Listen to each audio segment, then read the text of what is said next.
A galera falou isso nos episódios anteriores, né? Que é uma falsa prova de 60 questões, né? Muito mais que isso. Exatamente. Por isso que os alunos eles precisam estar muito treinados no aspecto físico da concentração mesmo. Eles precisam ter horas de estudo, porque a questão 47 lá vai ser uma questão que vai ter um distratorzinho muito fácil de cair, assim. Se ele não tiver condicionado a ler durante muito tempo, a ficar ali no foco, a conseguir ter uma concentração, é sempre muito difícil de conseguir acertar, né? Às vezes ajuda no seguinte aspecto. O cara, de repente, ia levar um pau em matemática, mas essa questão que era de matemática também, ele matou pela biologia. Ele foi, dá para ver o gabarito por essa aqui da biologia. Ajuda. Que é a ideia da UEL também de formar o que eles chamam lá de estudante ou cidadão crítico, né? Da ideia de você conseguir articular os conhecimentos e minimamente dar sentido àquilo que você está estudando, né? Sim. Por isso que a prova ela é, inclusive, muito carregada de humanas, né? Em especial filosofia e sociologia. Sim, é isso que eu ia comentar. Igual o professor falou, às vezes o fato de uma questão ser multidisciplinar, às vezes você não manja de biologia, mas você mata Claro que às vezes você não consegue matar tudo, mas você consegue eliminar umas ali sabendo um pouquinho de filosofia, pelo menos. Claro. Então, acho que esse é um dos principais benefícios da questão ser multidisciplinar. Eu acho que isso foi o ponto de discórdia sobre a sorte ou não sorte. Aquele dia lá do Guerra, do Edmilson e da Jaque. Porque eu sou do time da Fofo. Porque todos os alunos que passam, eu sempre vou conversar com eles, assim, porque eu cuido do plano de estudo deles lá. E eles falam, pô, professor, tinha um negócio diferente, essa prova era minha, né? Por quê? Porque, claro, né, que o moleque estudou, era horas ali de estudo, mas só que naquele dia, aquela questão era exatamente o que ele tinha visto em algum momento, Então tem o quesinho do, putz, essa prova era minha, né? Então, eu acho que tem bastante disso também.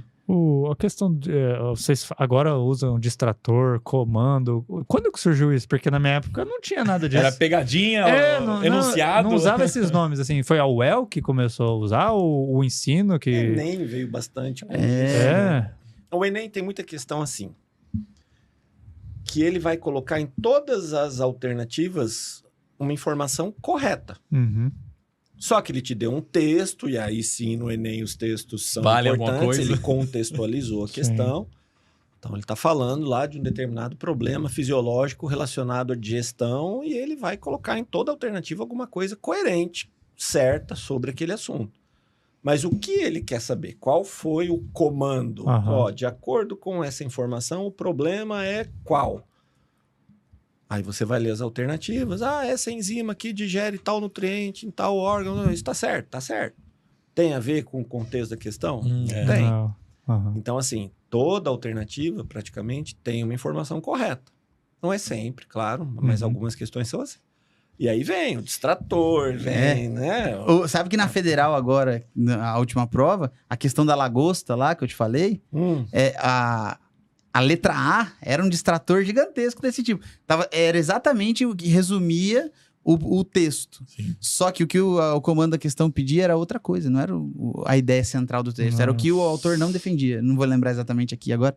E aí, a maioria da molecada foi logo na letra A, assim, que tava na Nem cara do leu gol. O resto ali. E aí você falou, putz, eles pegaram, porque a famosa pegadinha, ela tá assentada em cima do conceito do distrator, né? Que é, você pega essa informação correta e você ou inverte ela, ou você coloca na boca, no caso de filosofia, na boca de outro filósofo. Sim. Você pega o pensamento do Platão bonitinho, só que você coloca assim, pensava Aristóteles. Aí você fala, putz, aí já invalida tudo, né? A UEL faz muito isso, coloca um conceito e dá definição de outro. Sim. Então, assim, assuntos muito relacionados, que nós vamos falar de código genético. O código genético tem duas propriedades. O código genético é universal e é degenerado. Universal é o mesmo para qualquer organismo vivo. Degenerado. Um aminoácido pode ser codificado por mais de um códon. Aí eles vão lá e falam o quê? O código genético é universal porque pode ser que um aminoácido seja codificado por mais de um códon. Entende? Ele mistura uma sopa de letra ali. E aí o cara lê e fala, tem isso, tem isso. Deve ser. Não.